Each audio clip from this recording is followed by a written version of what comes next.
반갑습니다.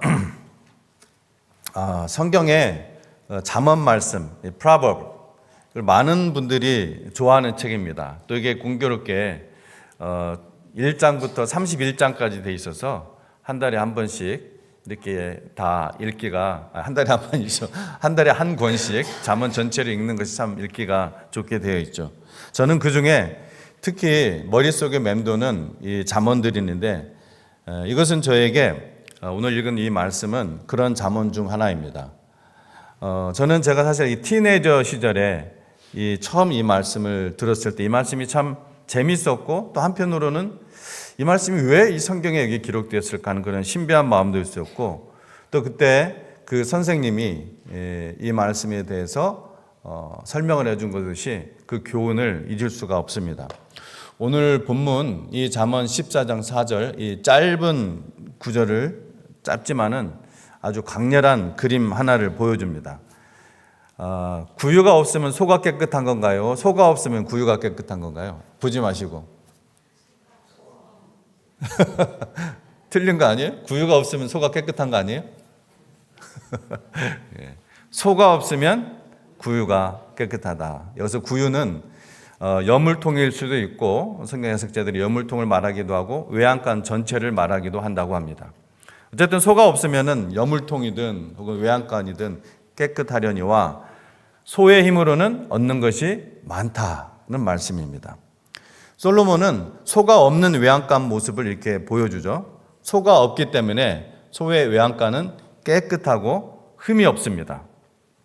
외양간에 소가 없으면은 그 여물통은 언제나 깨끗합니다. 또 소가 없으면은 냄새가 없습니다. 털도 안 날리고 치워야 될 똥도 없습니다. 청소할 필요도 없고, 소가 없으면은 아무 어떤 문제가 없습니다. 그냥 조용하고 시끄럽지도 않고 아주 정돈이 잘 되어 있습니다. 그런데 뭐가 없습니까? 수확이 그만큼 없습니다. 얻는 것이 없는 거예요. 소가 있을 때 얻는 것을 얻을 수가 없습니다. 열매도 없습니다. 소가 없으면 생명도 없습니다. 겉으로는 완벽해 보이지만 속은 비어 있다는 것입니다. 사랑하는 성도 여러분, 아무 문제 없이 조용하지만 속이 비어 있는 그러한 신앙이 있다는 것입니다. 문제는 없지만 열매가 없는 신앙이 있습니다. 그런데 신앙은, 우리 하나님은 열매를 맺도록 우리에게 무엇을 주셨어요? 새 생명을 우리에게 주셨습니다. 무엇을 맺도록이요? 열매를 맺도록 새 생명을 주셨다.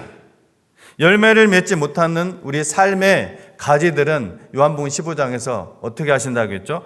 잘라버린다고 하셨습니다. 그런데 그것은 아프지만 생명의 흔적입니다. 나무 입장에서는 아프죠. 그런데 그것은 생명의 흔적입니다. 그런데 나무가 모든 가지들이 열매를 맺지 못하거나 또 원했던 열매를, 다른 열매를 맺어버리면 어떻게 한다고 했어요? 뽑아버리고 태워버린다고 했습니다. 이것이 하나님께서 우리에게 말씀하신 것입니다. 깨끗하고 깔끔하지만 생명의 흔적이 없는 그러한 신앙이라는 거예요. 바로 깨끗한 외양간의 구유입니다.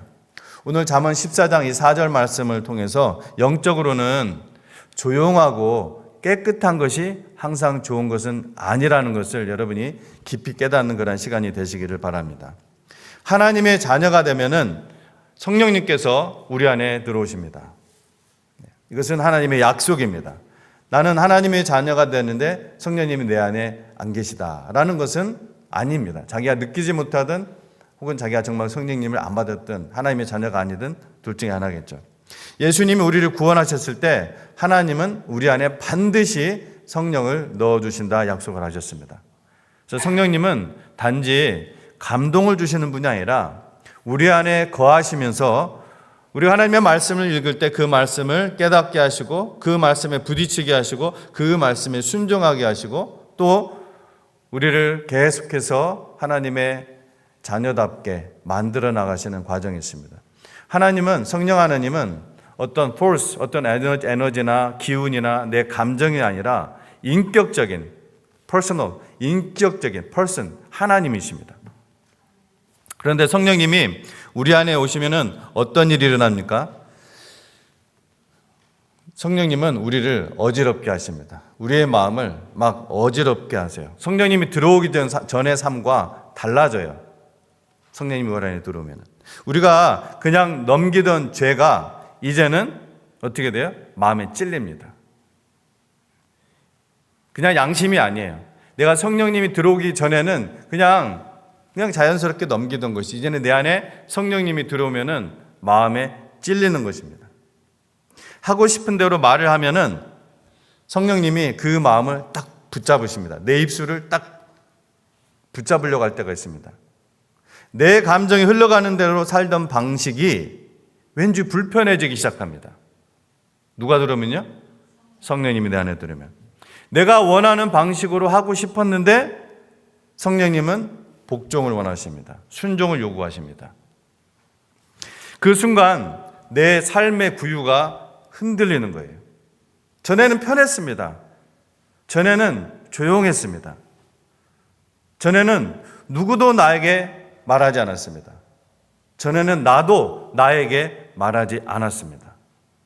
그러나 이제는 마음이 찔립니다. 용서해야 한다는 생각이 듭니다. 사랑해야 한다는 생각이 듭니다. 내가 낮아져야 한다는 내적인 그런 음성이 들립니다. 무엇보다도 저 같은 경우 제가 하나님의 성령이 제 안에 들은 뒤로 가장 큰 변화는 예배를 사모하는 마음이 저에게 생기기 시작했어요. 그래서 다른 것들은 sacrifice 하게 되더라고요. 예배를 사모하는 마음, 하나님 만나고 싶은 마음, 성령님이 내 안에 들어오신 증거였어요. 하나님의 뜻이 나를 건들기 시작합니다. 이게 바로 성령님이 내 안에서 하시는 일이라는 것입니다. 성령님은 깨끗하지만 비어있는 그 구유를 어지럽지만 살아있는 구유로 만드십니다. 성령님이 계신 신앙은 흔들립니다. 그러나 그 흔들림 속에서 여러분 뭘 맺는지 아세요? 열매를 맺습니다. 이건 단순히 제가 메타포를 얘기하는 것이 아니에요. 제가 바이올로지를 했잖아요. 그죠? 이거는 나중에 한번 제가 비유를 해드릴게요. 아주 기가 막힌 여기 하나님의 과학이 있습니다. 나중에, 오늘은 시간이 안 되니까. 성령의 역사는 언제나 흔적을 남깁니다. 흔적을. 아이들이 있는 집은 조용해요, 시끄러워요? 조용하지 않습니다. 꽃이 있는 흙은 흙먼지가 날립니다. 생선이 살아있으면 요동합니다. 생명은 항상 여러분 흔적을 남기게 되어 있습니다. 성령의 역사도 그렇습니다. 우리의 감정이 흔들리고 우리의 계획이 막 흔들리고 우리의 시간이 흔들리고 우리의 계획이 흔들리는 것입니다.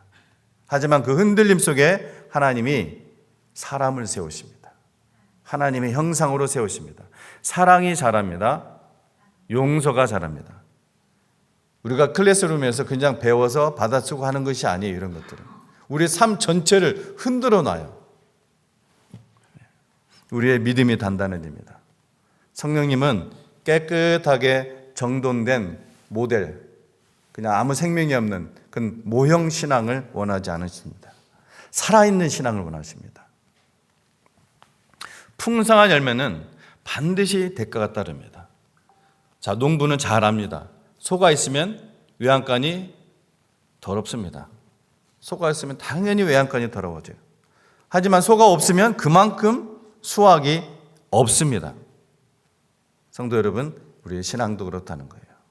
말씀을 깊이 알고 싶다면 어떻게 해야 돼요? 시간을 들여야 됩니다. 기도의 깊이를 맛보고 싶다면 무릎을 꿇고 그 시간을 통과해야 합니다. 가정의 평화가 깃들기 원한다면 누군가가 먼저 낮아져야 합니다. 교회가 사랑이 넘치는 공동체가 되기 원한다면 누군가가 먼저 손을 내밀어 줘야 됩니다. 당사자가 아니더라도 옆에 있는 사람이라도 그 손을 내밀어 줘야 돼요. 교회에 더 많은 사람들로 차기 원한다면 복음을 전하는 그 험블한 수고를 하는 사람들이 있어야 합니다. 깨끗한 구유는 여러분 편합니다. 하지만 열매는 없습니다. 지저분한 구유는 힘듭니다. 그러나 열매가 있습니다. 어느 집사님이 그러시더라고요. 목사님, 제가 예전에 예수님 믿기 전에는요, 제가 하고 싶은 말 다 하고 살았습니다. 하고 싶은 말 그대로 다 했고 싫은 건 싫다 했습니다. 그래서 나는 그것을 솔직하고 나는 참 뒤끝이 없는 사람이다 이렇게 스스로 생각을 했습니다. 근데 예수님을 영접하고 성령님이 마음에 오시고 나니까 그게 불편해지더라는 거예요. 그런 삶이 불편해지더라는 거예요. 말 한마디 하려다가 한 3초를 생각하게 된답니다. 이 말을 지금 해야 하나? 이 말이 상대의 마음을 혹시 다치게 하지 않을까? 하지 말자. 항상 그렇다는 것은 아니에요. 항상 그러면 완벽한 사람이겠죠. 이런 일이 생기더라는 거예요. 근데 아까 말한 대로 그런 일이 생기는데 그냥 말이 먼저 나가버리는 거예요.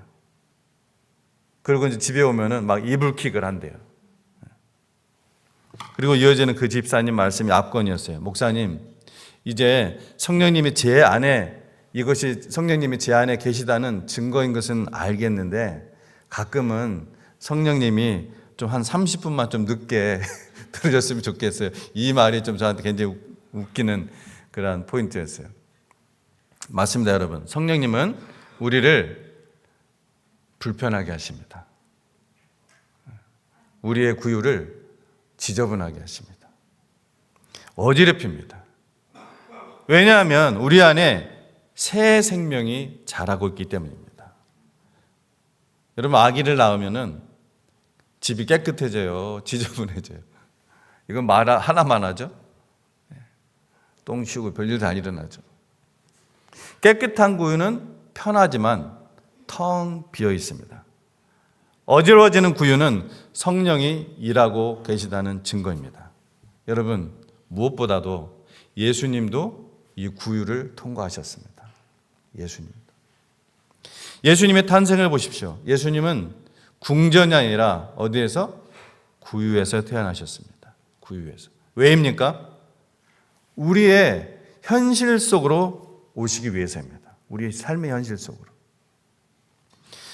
그리고 예수님은 마지막에 어떻게 하셨어요? 십자가를 지었습니다. 그 십자가는 가장 지저분한 자리, 가장 고통스러운 자리였습니다. 그런데 그 지저분함 속에서 무엇이 이루어졌어요? 구원이 나온 것입니다. 생명이 나왔습니다. 부활이 이루어진 것입니다. 예수님은 깨끗한 길을 선택하지 않으셨습니다. 깨끗한 길만 밟으시려는 분이 있다면, 장미화원 같은 그러한 신앙의 길을 택하는 분이 있다면 그것은 여러분 전혀 잘못된 길을 가고 있는 것입니다. 내가 원하는 대로 전혀 내 삶의 구유는 흔들림 없이 내 방식대로 전혀 성령의 역사가 없는 삶입니다. 여러분, 지저분하더라도 내 삶의 구유가 흔들리더라도 풍성한 길을 택하시는 지혜로운 삶이 되시기를 바랍니다. 지금까지 저는 우리의 개인적인, 우리 안에 들어오시는 성령님과 관련시켜서 이 말씀을 제가 여러분 비춰드렸습니다. 이제는 함께 세워지는 교회의 의미에서 이 말씀을 여러분 전하도록 하겠습니다. 깨끗하지 않지만 거룩한 공동체. 깨끗하진 않은데, 조용하진 않은데, 시끄러운데 거룩한 공동체. 이게 무슨 말인가? 하나님은요, 먼저 우리를 함께 살아가도록, 아예 처음부터 함께 살아가도록 창조하셨습니다. 하나님은 사람을 만드시기 전에 이렇게 말씀하셨어요. 그게 우리가 읽으려고 했던 창세기 1장 26절 말씀인데, 한번 우리 성경 말씀 여러분, 창세기 1장 26절 27절 성경 가지고 계신 분 한번 펴보시기 바랍니다. 창세기 제일 처음이니까 제가 중간에 있는 거 있으면은 찾으기 시간 걸리니까 안 되는데, 제일 성경 창세기 1장 26, 27절 성경책 제일 처음에 나오죠. 찾으신 분은 우리 한번 같이 이 말씀을 읽어보도록 하겠습니다. 창세기 1장 26절 27절 시작.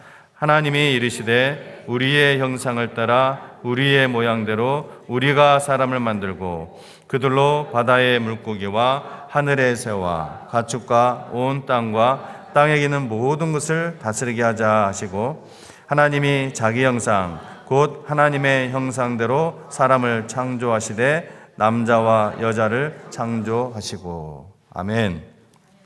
자, 26절 말씀에서 하나님의 형상을 얘기하는데 26절에서 그 하나님의 형상이 3번 반복해서 나옵니다.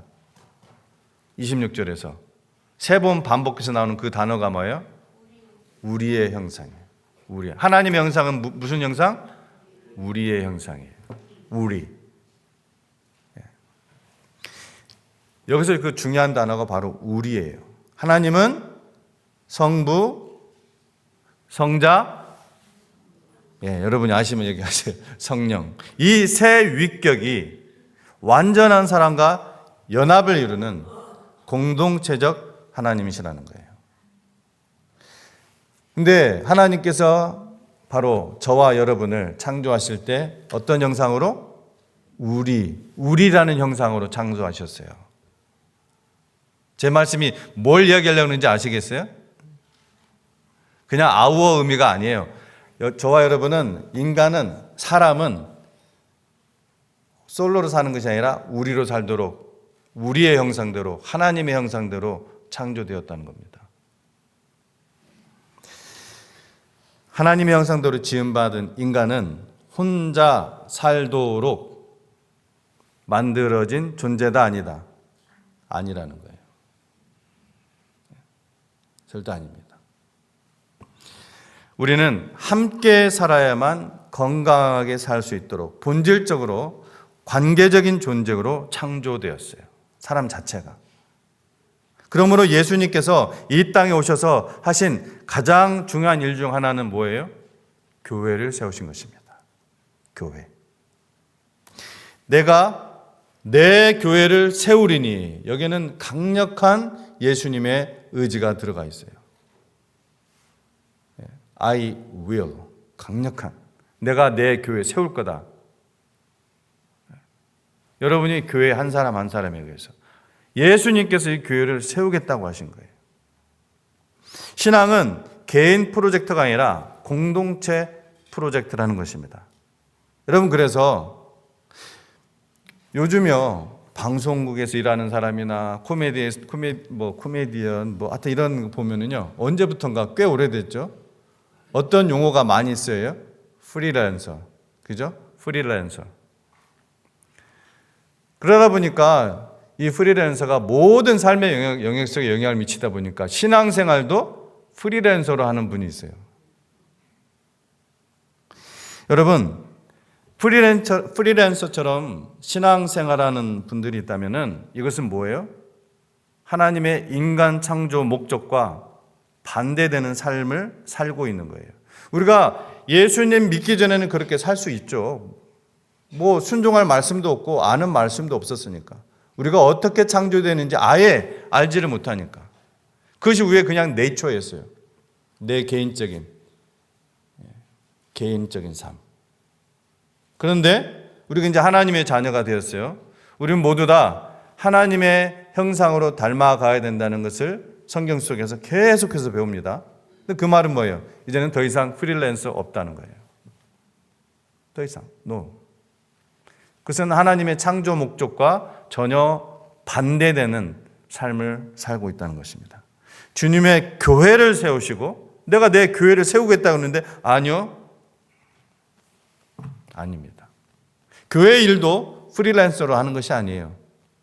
질서 속에서 함께하는 것입니다. 그 주님의 교회와 그 권위와 질서에 복종하는 삶을 우리가 사는 거예요. 그래서 우리가 닮아져 가는 거예요. 여러분, 지금 통역하는 사람이 잘 통역을 하는지 모르겠는데 제가 자꾸 딴 얘기를 해가지고서 참 주일날은 제가 조금 불편해요. 수요일날은 제가 마음껏 그냥 이런 소리를 하는데 그냥 제가 좀 할게요. 우리가 하나님께서도 아까 어떻게 계신다요? 성부, 성자, 성령. 성자 하나님께서는 누구의 말씀에 순종한다고 했어요? 아버지의 말씀. 성령님은 자신을 드러내요? 아니요. 진리를 드러내요. 진리가 누구예요? 예수님입니다. 이게 질서예요. 근데 이게 서로 하나가 되는 거예요. 여러분, 교회에도 하나님이 혼돈스럽게 만들지 않았습니다. 교회 안에도 이러한 질서를 두셨어요. 질서. 에베소서 4장 나중에 꼭 읽어보시기 바랍니다. 그런데 왜 함께가 힘들까? 정답은 간단합니다. 서로 다르기 때문입니다. 서로 다르기 때문이에요. 서로 틀린 것이 아니라 서로 다른 것 자체가 우리를 힘들게 만들어요. 다른 성격, 다른 속도, 다른 감정, 다른 스타일, 다른 경험과 다른 상처. 그러니 부딪힘은 당연한 것입니다. 그렇다면 여러분 잘 생각해 보셔야 돼요. 여러분 지금까지 신앙생활 하면서 혹은 지금 우리의 교회를 보면서 부딪힘이 없다는 것은 누군가 참고 있는 거예요. 그리고 그것이 아니면 누군가 도망가고 있는 거예요. 그것이 아니면 누군가 마음을 닫았다는 뜻입니다. 진짜 공동체는 반드시 부딪히는 순간이 있습니다. 그러나 여기서 우리가 오해하면 안 됩니다. 부딪힘이 문제의 증거가 아니라 부딪힘은 성령님께서 우리를 다듬고 계시다는 증거입니다. 오늘도 여러분 어쩌면 마음속에 불편함이 있었을지 몰라요. 오늘 아침 이 시간 저쪽에 있으면서 이쪽에 있으면서 무언가 부딪힌 분이 있을지 모르겠습니다. 그렇게 하십니다. 하나님께서 함께 모일 때. 그게 정상이에요. 제가 좀 오래전 이야기인데 처음 이제 그 신학교 돌아가서 기독교 교육학 교수님이 학생들 앞에서 자신의 이야기라고 하는데 자신 이야기인지 아니면 그냥 뭐 꾸며낸 이야기인지 그건 모르겠어요. 근데 자신의 이야기 같아요. 자신의 이야기를 해주신 적이 있습니다. 여러분 이렇게 얘기하는 거예요. 여러분 결혼하고 가장 처음 크게 싸운 이유가 뭔지 아십니까? 물어보는 거예요. 모르죠. 어떻게 알아요? 치약 때문이었습니다. 여기까지 하면 얘기도 한번 비슷한 경험을 하신 분이 있을지 모르겠어요. 나는 치약을 그냥 아무 데서나 막 눌러가지고서 막 이렇게 짜서 쓰는데 아내는 치약을 어디서부터? 끝에서부터 예쁘게 말아 올리면서 쓰는 사람이었습니다. 처음엔 뭐 그럴 수도 있지 했는데 3일이 지나고 일주일이 지나고 2주가 지나니까 아내는 치약을 볼 때마다 생각했다는 거예요. 그리고 나중에는 그 입 밖으로 신혼인데도 나오기 시작했다는 거예요. 저 사람은 왜 이렇게 무계획적일까? 저 사람은 왜 저렇게 즉흥적일까? 남편은 치약을 볼 때마다 생각했다는 거예요. 왜 저렇게 모든 걸 날 통제하려고 하지? 그런데 중요한 거는 뭐예요? 둘 다 치약은 똑같이 잘 쓰고 있었다는 거예요. 아무 문제가 없어요. 치약 쓰는데. 그때 이 교수님이 깨달았다는 것입니다. 치약 문제는 문제가 아니라 우리가 서로 다르다는 것을 하나님이 보여주신 것이구나 하고 깨달았다는 거예요. 그러면서 하나님의 음성이 들리더래요. 좋다. 이제 그 다름을 가지고 사랑하는 법을 배워라.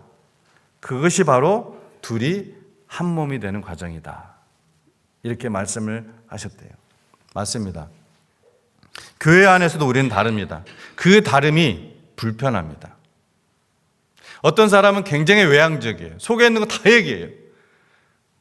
근데 어떤 사람은 그렇지 않아요. 같이 있으면 막 에너지가 막 소비가 돼요. 말 듣는 것도 하는 것도 다 힘들어요. 그런 사람이 있어요. 근데 어느 한쪽이 잘못된 것이 아니라 다른 거예요. 그러면서 말을 그냥 다 하는 사람은 무언가 좀 다듬을 걸 좀 배우고 그냥 항상 혼자서 침묵 꾹 다물고 있었던 사람은 다른 사람이 내가 화가 나 있는지 어떤 상태인지 모르잖아요. 좀 말하는 것도 배우고 여기서 배우는 것입니다. 성령님께서 우리를 다듬어 가는 거예요.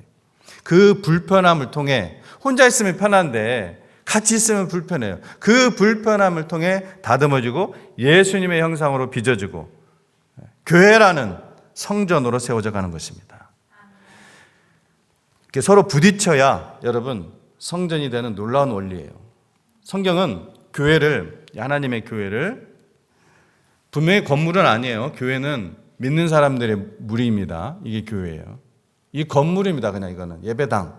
근데 성경은 이것을 비유로 말씀하실 때가 있어요.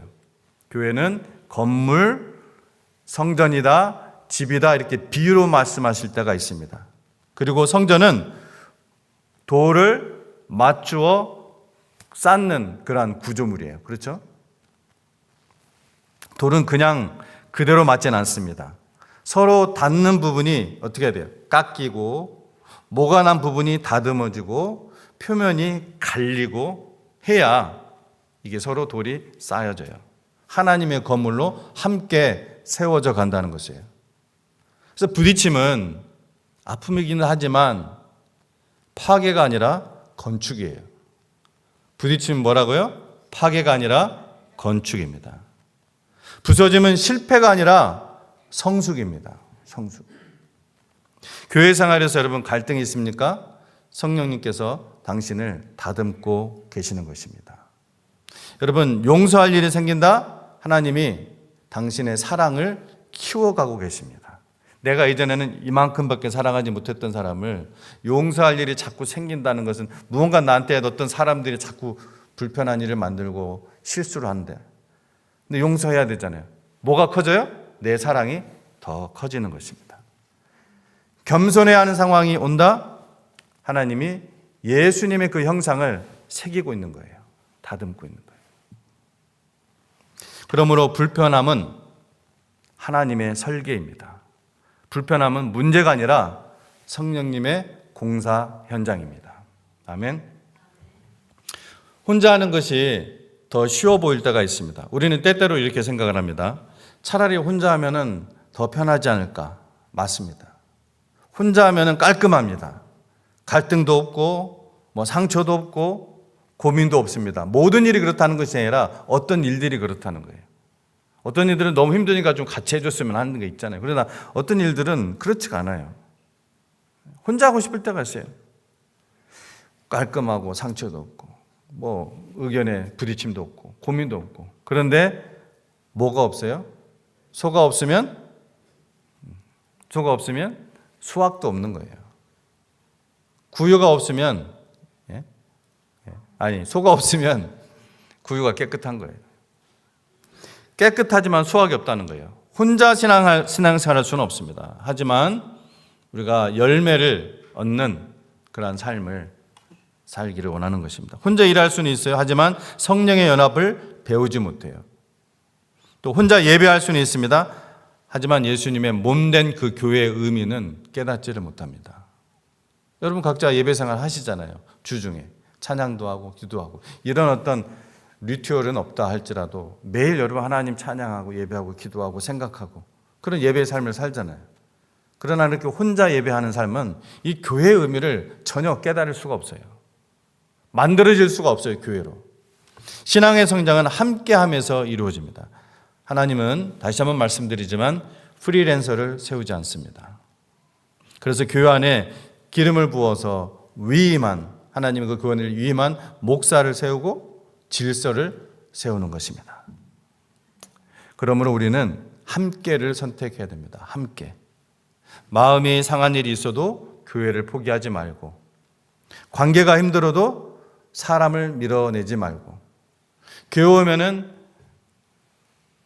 인사 한번 하고 바로 나가는 것도 아니고 좀 이야기도 좀 나누고 상처받았어도 여러분 사랑을 닫지 마십시오. 왜냐하면 그 자리가 바로 그 자리가 하나님이 일하시는 자리예요. 성령님은 내 성격을 바꾸려는 것이 아니라 뭐예요? 내 형상을 예수님의 형상으로 만들려고 하는 거예요. 여러분과 제가 다 똑같은 성격이 될 수가 없어요. 다 달라요. 그러나 우리가 똑같이 만들어가는 형상이 바로 예수님의 형상이에요. 우리가 어떻게 적용해야 될까요? 가정에서 여러분 먼저 말을 건네십시오. 이 말 우리 잉글리시 스피킹 성도들은 굉장히 잘하는데 우리 한국 사람들 잘 안 하죠. 미안해. I'm sorry.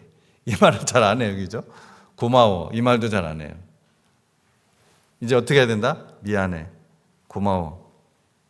할게요. 여보. 먼저 우리 성령님은 먼저 낮아지는 자와 함께 역사하십니다. 교회에서 참여하십시오.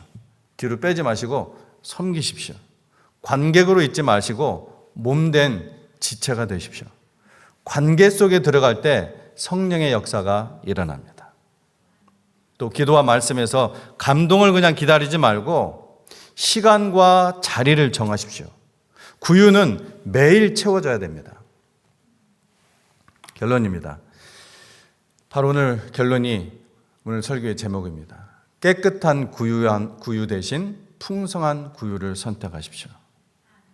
사랑하는 성도 여러분, 성령의 역사는 깔끔하지 않습니다. 공동체의 삶은 때로 불편합니다. 그러나 그곳에 생명이 있습니다. 그곳에 성령의 역사가 있습니다. 그곳에서 우리는 예수님의 형상으로 빚어져요. 깨끗한 구유는 편하지만 열매가 없어요. 어지러운 구유는 힘들지만 풍성합니다. 오늘 하나님께서 우리에게 묻고 계십니다. 너는 깨끗한 구유를 선택하겠느냐? 아니면 풍성한 구유를 선택하겠느냐? 이렇게 묻고 계세요. 어떻게 대답해야 됩니까? 주님, 풍성한 구유를 선택하겠습니다. 성령님, 내 안에서 일하십시오. 역사하십시오. 주님, 교회와 함께 걷는 길을 놓치지 않겠습니다. 아멘. 기도하겠습니다.